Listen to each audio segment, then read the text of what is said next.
Bandwidth for Changelog is provided by Fastly. Learn more at fastly.com. We move fast and fix things here at Changelog because of Rollbar. Check them out at rollbar.com. And we're hosted on Linode servers. Head to linode.com/changelog. This episode is sponsored by our friends at Rollbar. How important is it for you to catch errors before your users do? What if you could resolve those errors in minutes and then deploy with confidence? That's exactly what Rollbar enables for software teams. One of the most frustrating things we all deal with is errors. Most teams either A, rely on their users to report errors, or B, use log files and lists of errors to debug problems. That's such a waste of time. Instantly know what's broken and why with Rollbar. Reduce time wasted debugging and automatically capture errors alongside rich diagnostic data to help you defeat impactful errors. You can integrate Rollbar into your existing workflow. It integrates with your source code repository and deployment system to give you deep insights into exactly what changes caused each error. Give Rollbar a try today at no cost to you. No credit card is required. Our listeners get access to the Bootstrap plan with 100,000 events for free for 90 days. To get started, head to rollbar.com/changelog. Hi everyone, Tim Smith here, senior producer at Changelog. The crew is off this week since we're at OzCon in Portland, but we didn't want to leave you without something great to listen to. We just launched my new show, Away from Keyboard, a show that explores the human side of creative work. Today, we bring you an episode of this show with special guest Justin Jackson. Enjoy.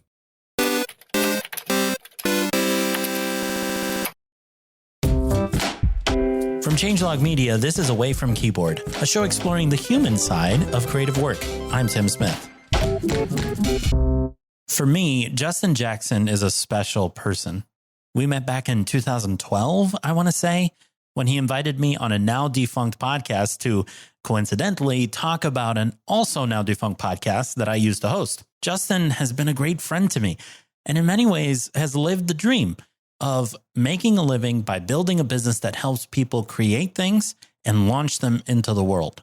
As with many of us, I don't think Justin understood just how much his early life would influence who he is today. My mom was a teacher most of my life, and my dad was the headmaster of an all-boys boarding school.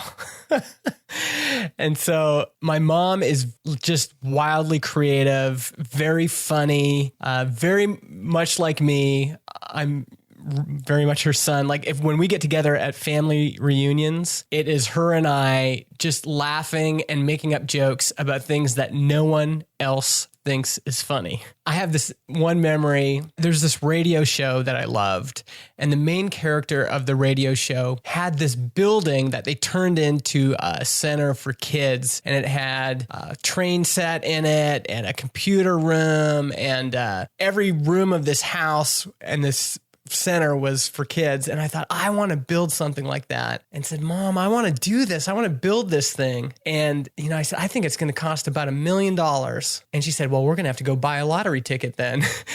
And she took me out and we went and bought this lottery ticket. And, some folks have asked me if she was trying to teach me, that gambling doesn't work, because spoiler alert, we didn't win. But I actually think she was really excited about the idea. And she was like, how are we going to get $1 million? Well, we're going to have to buy a lottery ticket. So she's always been a big believer and supporter in what I do. And Dad the same way, but Dad is in a very different way. He's very pragmatic. He's the person that I would practice my pitch on. In college, I had a job as a bellboy in a hotel. And about maybe 6 months into that job, a year into that job, I said, I got to quit this and start my own business. And so I knew that to do it, I would have to convince Dad. The first thing he would always say is, are you sure this is a good idea? Like my mom was just like, oh, Justin, yeah, you can do anything.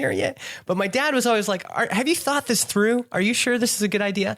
And he was not nearly as susceptible to my charm as, maybe Mom or other people were.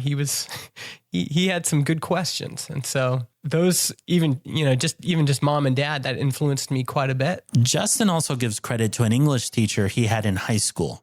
Her name was Dr. Nyberg. Dr. Nyberg had a PhD in English literature and apparently assigned an essay every week. Now, I'll give you a second to go back in time And remember how much your 15-year-old self would have complained about that. And she was not a very kind marker. Like we would write these things and then she would just tear them apart. And I was confused by it. It just seemed repetitive and boring. And she was a really charismatic teacher, but she kept giving us these really dull assignments. And I didn't understand it until I got to college and it came to our first writing assignment. And it was a piece of cake for me. And everybody else in the class struggled. I nailed almost every single writing assignment because I'd been taught how to write well. I find it fascinating when I look at my own life and realize that a lot of the things that I didn't like in the moment were just amazing life lessons for later. Yeah, I've actually been thinking about this a lot because a lot of my life, I have tried to avoid discomfort. You know, I would try to go the easy route. If I needed to accomplish something, I would see, you know, what are the hacks I can use to get around this? Or how can I use my charisma and my charm to, you know, maybe do this faster or cheat a little bit. And this is not just even in assignments or work, but also in personal things. Like when I had personal problems, I would sweep them under the carpet and just try to forget about them. And I got really depressed last year. I had a real struggle with just some personal issues in my life. And the reason it was so hard is because basically everything kind of culminated at once. All these things I'd been avoiding, all these things I'd swept under the rug, they all kind of came out at once and I had to deal with them all at once. And what it taught me is that you can't run from discomfort. It's better to face those hard realities now than later. It's better to do the hard work now than have to deal with the repercussions later. I think it's interesting that you bring up these difficulties that you went through last year and the depression that you went through last year. If I recall correctly, you wrote a blog post about it. And one of the things that stuck out to me was the fact that you said that it was a learning experience in balance as well. Yeah, there's a few things there. One is balancing chaos and order in my life. I just thrive on chaos. I love it. I'm going to make 100 projects. I get an idea at 1 a.m. I'm going to work all night and do it. I have a dream and I just want to, start working on it right now. I just love the creativity and the energy that comes from chaos. But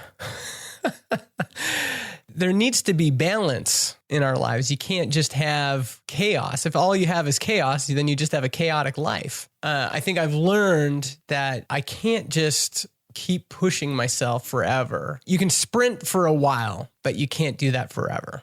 I think also there's this balance of caring for others and caring for yourself. And I had thoughts about going to a therapist a lot in the previous years. Like, I wonder if I should do that. Why do I need that? I don't need that. Or, it's too expensive, or it'll take too much time, or be too awkward to go and find somebody. I treated emotions suspiciously, and it took, me hitting rock bottom to first I tried one of those chat therapy apps. I think even that was me kind of running from discomfort. Like, I don't want the discomfort of going and finding a real live human therapist. I'm just going to use this. It's easier. I did that for a bit and it was somewhat helpful, but things got worse. And when things got worse, it was like, that's what pushed me onto, I got onto the web and saying, okay, therapists near me.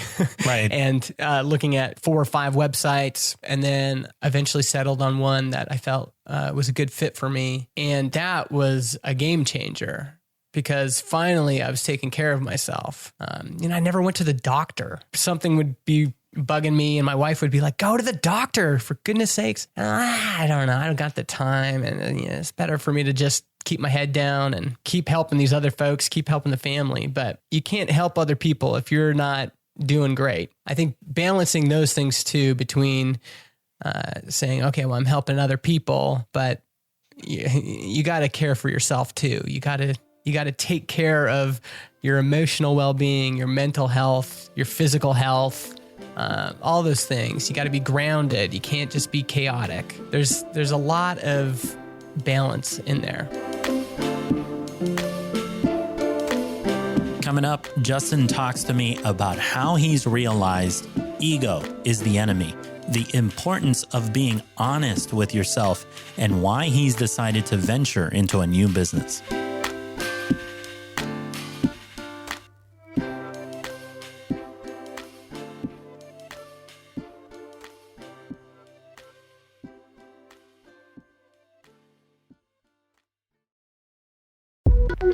This episode of JS Party is brought to you by Hired. One thing people hate doing is searching for a new job. It's so painful to search through open positions on every job board under the sun. The process to find a new job is such a mess. If only there was an easier way.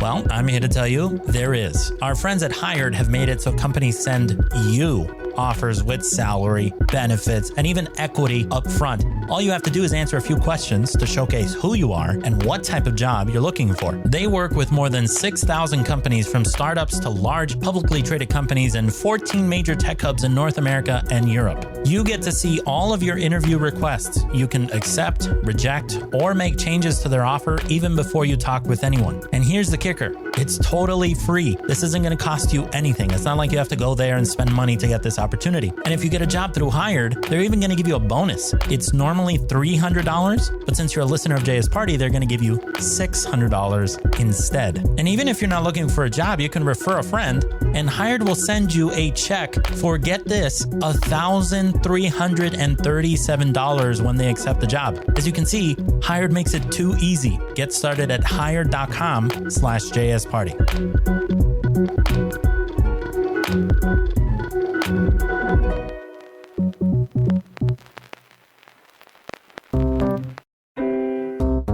From Changelog Media, this is Away from Keyboard.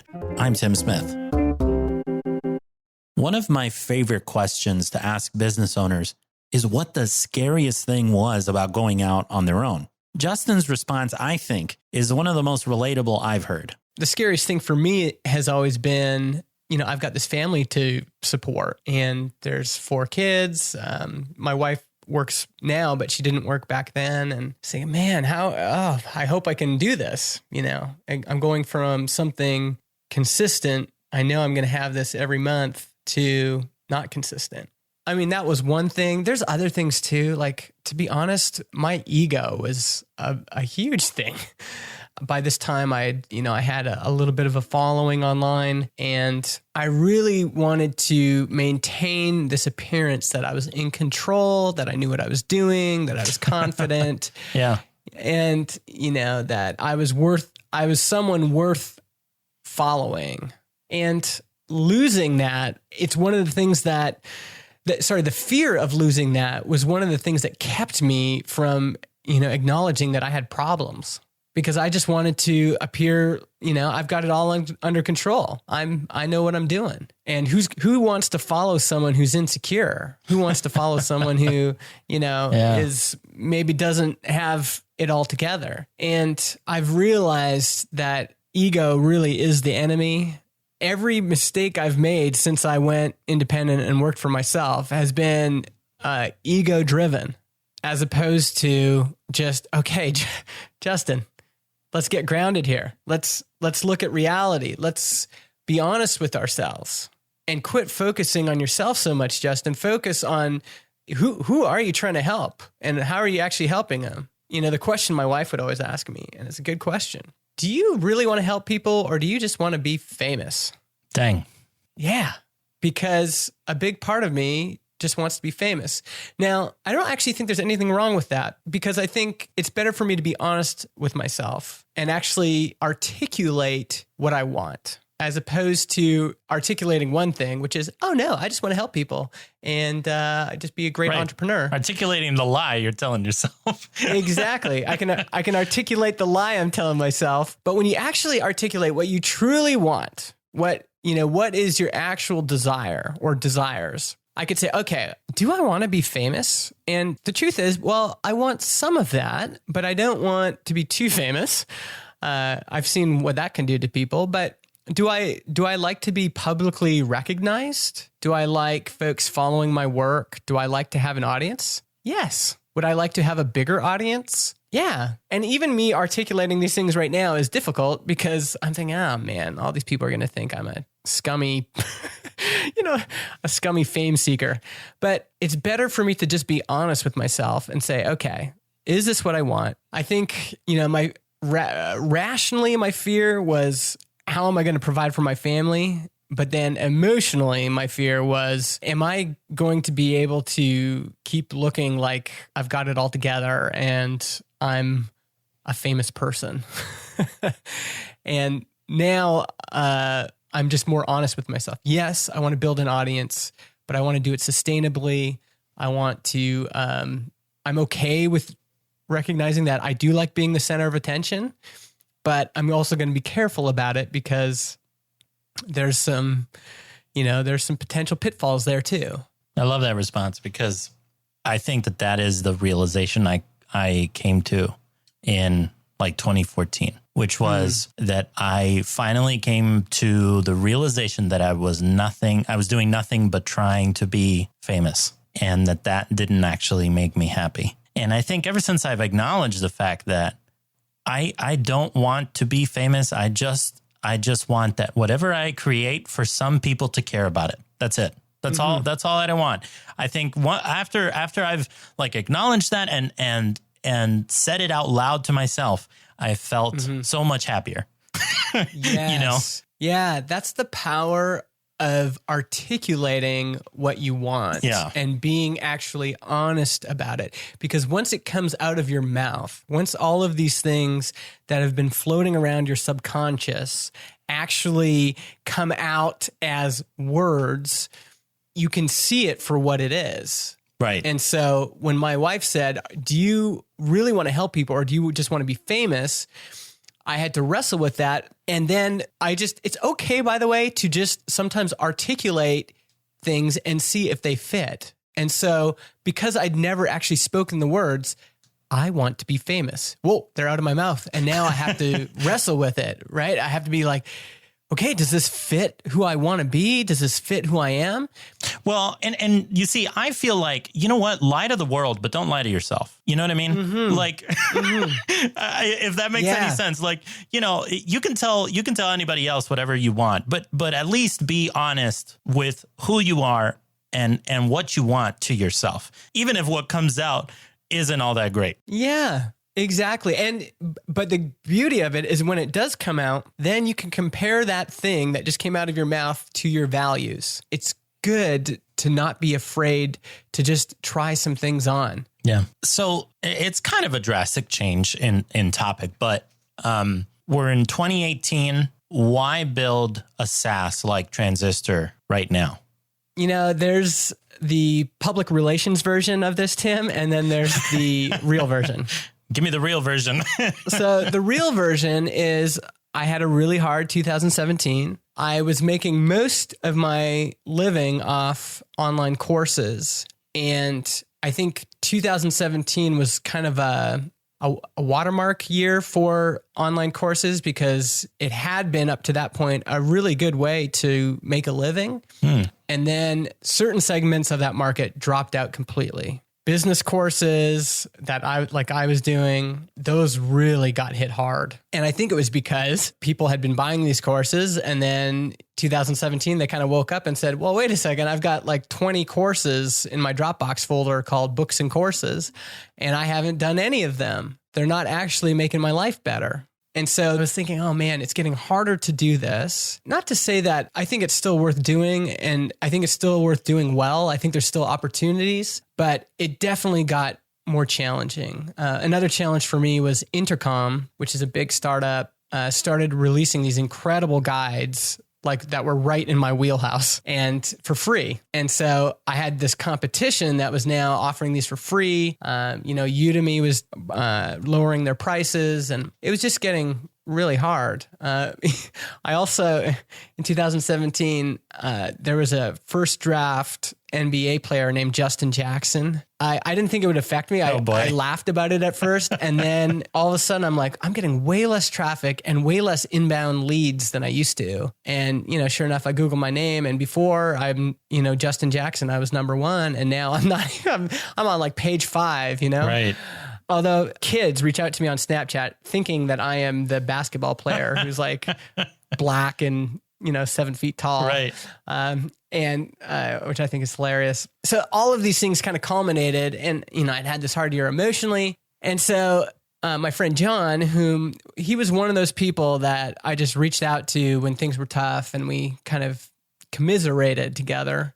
He had said, I built this little project for Cards Against Humanity. And again, in the PR version of this, John asks me to be his co-founder, but in reality, I begged him to let me be his co-founder. Right. And so part of it was I needed something new.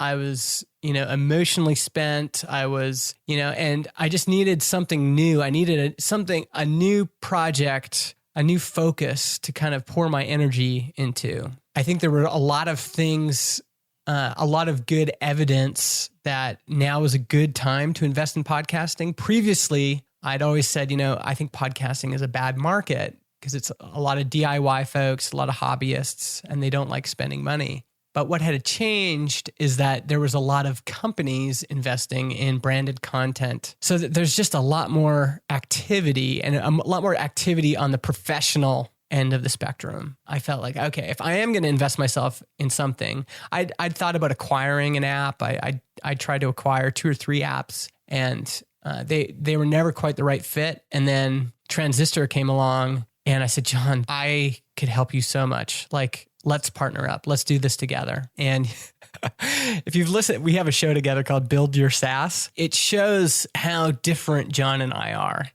And it really kind of exposes a lot of my weaknesses, which is I'm really quick start. Like, I want to do things now. Yeah. I'm like, hey, let's go. I feel like we really balance each other out really nice. I speak 1,000,000 miles a minute compared to him. You can't listen to our show at 1.5 speed because he will be normal speed and I will be unintelligible, right. Which is fine. He's got the best things to say anyway. That's why we're doing SaaS. I think also, I remember when I started doing online courses, I went independent the year that Nathan Barry decided to double down on ConvertKit. Books and courses were making, $200,000 a year, $300,000 a year. Why mess with that? That's incredible. And he said, well, I know a lot of people that have been doing this for a while. And to really scale this business, you have to invest in a lot of people. You have to invest in a lot of ads. Like it just gets, it's like squeezing water from a stone, he said. It just gets harder and harder. And I thought, you're nuts. And, my first year, I did pretty good. I made more money than I'd ever made. And then even last year, in the first half of last year, when things weren't as bad, I made more money than I ever made. But, then getting depressed and having weeks where I was like, I can't get out of bed. I can't go to the office. I'd go to the office and I'd browse Reddit for an hour and then I'd go home. When you're doing that business, you really need to show up every day. You need to be, hey, it's me, Justin, I'm Mr. Happy. And you can't do that when you're depressed. One thing about software as a service is it takes a lot longer to build it up. But if the business model matches what customers expect and want, it can really be revenue you can count on every month. It just felt like all of those things culminated into why it made sense right now. And we're also okay with the fact that it might not work out. But I think John and I were both feeling like we need this. Like we need to work on this. So it's for emotional reasons too. Like we just need something to invest in that we're proud of. How are you feeling now? Like in general? Yeah, in general. I mean, I'm doing so much better than last year. Not working, not getting much done the last 6 months of 2017. I mean, it wiped me out emotionally. It wiped me out financially. So there's like real life repercussions to all that. But even when things get stressful, like pragmatically, like, oh man, it'd be nice to have more money in the bank account right now. Like, I have a calm now that I didn't have before. And I don't want to make it sound like I'm completely zen because I freak out all the time. Like I have, times where I just lose it, but I'm a lot more grounded. I'm a lot more honest about how I'm feeling. I see my therapist about probably once a month. And if I'm struggling with something, I can feel it kind of welling up inside me. When things are rattling around in your brain, you can drive yourself nuts. And so, writing helps me. But the thing that helps the most is having a professional who sees tons of folks like me and has seen it all before and can go, listen to me and validate how I'm feeling and, give me good tools and tell me when I'm wrong. Like, she'll never say what I'm feeling is wrong, but she'll say, but that thing you were planning on doing because of those feelings is wrong.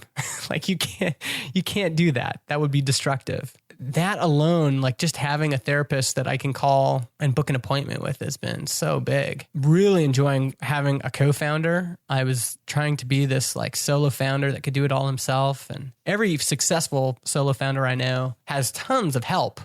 Like they have contractors they hire, they have systems, they have all sorts of things in their life that make it work. And I was just like doing everything myself. Getting to work with John, so just having someone else like that's there is so helpful. And, or even just someone like we get on the phone, it's like, whew, wow, man, this is hard, isn't it? He's like, yeah, this is hard. Just having someone to talk to has been so great. All right, everyone. Thank you so much for listening. You can find more episodes of Away From Keyboard at changelog.com/AFK. Subscribe to the show and leave it a rating or review in iTunes.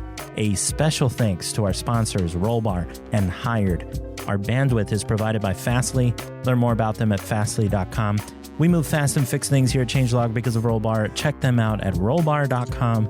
And we're hosted on Linode servers. Head to linode.com/changelog. Music is by Breakmaster Cylinder. The show was mixed by myself, Tim Smith. Thanks for tuning in. See you next week.